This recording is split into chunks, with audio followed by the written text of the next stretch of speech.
Halo, Assalamualaikum warahmatullahi wabarakatuh. Perkenalkan, kami dari kelompok 6 dengan saya sendiri, Naufal Alwanda, BP 181532058, bersama teman saya, Valentin, BP 181053217. Pada kesempatan kali ini kami akan menjelaskan materi tentang mengukur dan mengendalikan aset yang digunakan. Menurut International Accounting Standard Committee atau IASC, aset adalah sumber daya yang dikendalikan oleh perusahaan sebagai akibat dari peristiwa masa lalu dan dari mana manfaat ekonomi masa depan diharapkan mengalir ke perusahaan. Karakteristik aset sendiri yaitu manfaat ekonomi masa datang yang cukup pasti, dikuasai atau dikendalikan oleh entitas, dan timbul akibat transaksi masa lalu. Lalu, tujuan mengukur aset yang digunakan. Yang pertama, untuk memberikan info untuk pembuatan keputusan sehubungan dengan aset yang dimanfaatkan dan untuk memotivasi manajer untuk membuat keputusan yang baik. Dua, untuk mengukur kinerja badan usaha sebagai sebuah entitas ekonomis. Lalu, apa saja aset yang diukur itu? Yang pertama, ada kas, piutang, persediaan, modal kerja secara umum, properti, pabrik dan peralatan, aset-aset yang disewaguna usahakan, aktiva yang menganggur, aktiva tidak berwujud, kewajiban tidak lancar, beban modal, survei praktik. Pertama, kas. Sebagian besar perusahaan mengendalikan kas secara terpusat karena pengendalian pusat memungkinkan penggunaan saldo kas yang lebih kecil daripada jika setiap unit usaha memegang saldo kas yang dibutuhkannya untuk menyimbang perbedaan antara arus kas masuk dan arus kas keluar. Satu alasan memasukkan kas pada jumlah lebih besar daripada saldo yang bisa dipegang oleh suatu unit usaha adalah bahwa jumlah yang lebih besar ini diperlukan untuk memungkinkan perbandingan dengan perusahaan luar. Yang kedua, piutang. Piutang sering dimasukkan pada saldo aktuar akhir periode, meskipun rata-rata antar periode secara konsep merupakan ukuran yang lebih baik atas jumlah yang seharusnya dikaitkan dengan laba. Suatu pihak berargumen bahwa investasi real dari suatu unit dalam piutang hanya sebesar harga pokok penjualan dan bahwa tingkat pengembalian yang memuaskan atas investasi ini mungkin sudah mencukupi. Manajer unit bisnis bisa mempengaruhi nilai receivable. Yang pertama, secara langsung melalui kemampuan menghasilkan penjualan. Dua, secara tidak langsung, yaitu dengan syarat kredit, persetujuan atas dan besar kredit individual, dan kegigihan penagihan tunggakan yang jatuh tempo.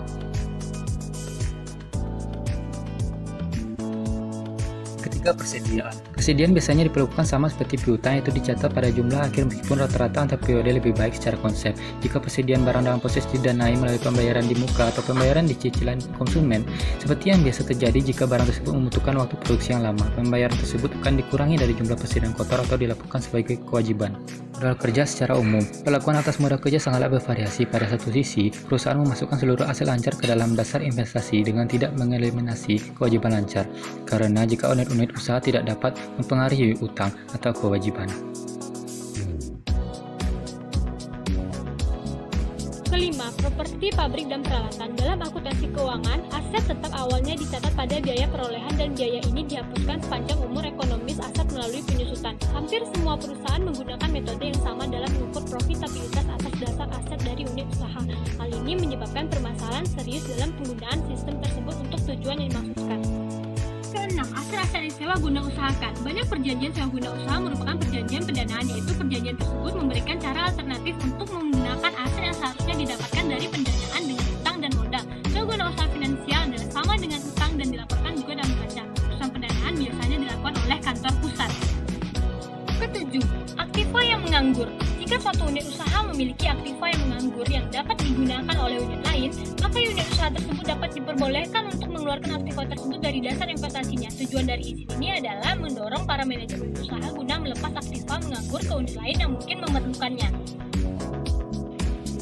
Kedelapan, aktiva tidak berwujud. Beberapa perusahaan cenderung melaksanakan penelitian dan pengembangan yang intensif seperti mengembangkan dana untuk produk baru, dan yang lainnya cenderung fokus pada pemasaran, seperti biaya untuk iklannya. Dengan menghitung aset semacam ini sebagai investasi jangka panjang, manajer unit usaha akan memperoleh manfaat jangka pendek yang lebih sedikit dari pengurangan atas pengeluaran untuk pos tersebut. Kesembilan, kewajiban tidak lancar. Kadang-kadang suatu unit usaha menerima modal permanennya dari kumpulan dana korporat yang berasal dari pemberi pinjaman, investasi modal dan laba ditahan. Bagi unit usaha, jumlah total dari unit tersebut adalah relevan tetapi tidak dengan sumber daya dari mana dana tersebut berasal. Meskipun demikian, dalam situasi yang tidak lazim, pendanaan suatu unit usaha mungkin saja merupakan hal yang aneh bagi unit usaha itu sendiri. Ke-10, beban modal. Kantor pusat korporat menentukan tarif yang digunakan untuk menghitung beban modal. Tarif tersebut seharusnya lebih tinggi daripada tarif korporat untuk pendanaan dengan utang karena dana yang terlibat merupakan campuran antara utang dan modal. Beberapa perusahaan menggunakan tarif yang lebih rendah untuk modal kerja daripada untuk aktiva tetap. Hal ini mencerminkan penilaian bahwa modal kerja lebih kecil resikonya daripada aset tetap karena dananya disalurkan untuk periode yang lebih pendek. Ke-11, survei praktik. Kebanyakan perusahaan memasukkan unsur aset tetap ke dalam dasar investasi pada nilai buku bersih. Perusahaan-perusahaan tersebut melakukannya karena ini merupakan jumlah di mana aset tersebut dicatat dalam laporan keuangan dan oleh karenanya sesuai dengan laporan keuangan tersebut mencerminkan jumlah modal yang digunakan dalam divisi tersebut. Economic Value Added versus Return on Investment. 3. Keuntungan ROI.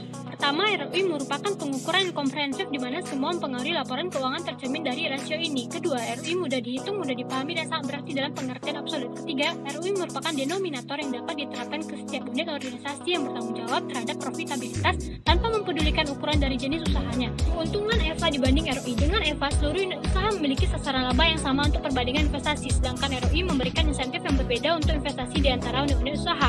Keputusan-keputusan meningkatkan ROI suatu perusahaan investasi dapat menurunkan laba keseluruhan. Tingkat suku bunga yang berbeda dapat digunakan untuk jenis aset yang berbeda pula. EVA berlawanan dengan ROI memiliki korelasi positif yang lebih kuat terhadap perubahan dalam nilai pasar perusahaan. Economic Value Added dapat diukur dengan cara yang pertama, EVA yaitu laba bersih dikurangi beban modal, di mana beban modal adalah biaya modal dikali modal yang digunakan. Kedua, EVA adalah modal yang digunakan, yaitu ROI dikurang biaya modal. Pertimbangan tambahan dalam mengevaluasi manajer. ROI untuk evaluasi kinerja adalah nyata dan menyebabkan timbulnya perilaku disfungsional dari para manajer unit usaha. Penggunaan EVA sebagai perangkat pengukuran kinerja sangat disarankan. Dengan mempertimbangkan hal ini, beberapa perusahaan memutuskan untuk mengeluarkan unsur aktiva tetap dari dasar investasi perusahaan. Perusahaan tersebut membebankan beban bunga hanya untuk aktiva yang dapat dikendalikan dan mengendalikan aktiva tetap dengan perangkat terpisah. Investasi dalam aktiva tetap dikendalikan oleh proses anggaran modal sebelum terjadinya dan oleh audit setelah penyelesaian untuk menentukan apakah ada arus kas yang diantisipasi terwujud. Evaluasi kinerja perusahaan. Secara konsep nilai suatu usaha adalah nilai sekarang dari pendapatan di masa depan. Hal ini dihitung dengan mengestimasi arus kas untuk setiap tahun di masa depan dan mendiskontokan setiap arus kas tersebut pada tarif laba yang telah ditentukan. Laporan-laporan ekonomi dapat dijadikan dasar untuk memperoleh nilai perusahaan secara keseluruhan. Nilai semacam ini disebut breakup value, yaitu estimasi jumlah yang akan diterima oleh para pemegang saham jika masing-masing unit usaha dijual. Perbedaan yang paling nyata antara kedua jenis laporan tersebut adalah bahwa laporan ekonomi lebih terfokus pada profitabilitas di masa depan daripada profitabilitas yang sekarang atau yang lalu. Sekian dari kami, terima kasih.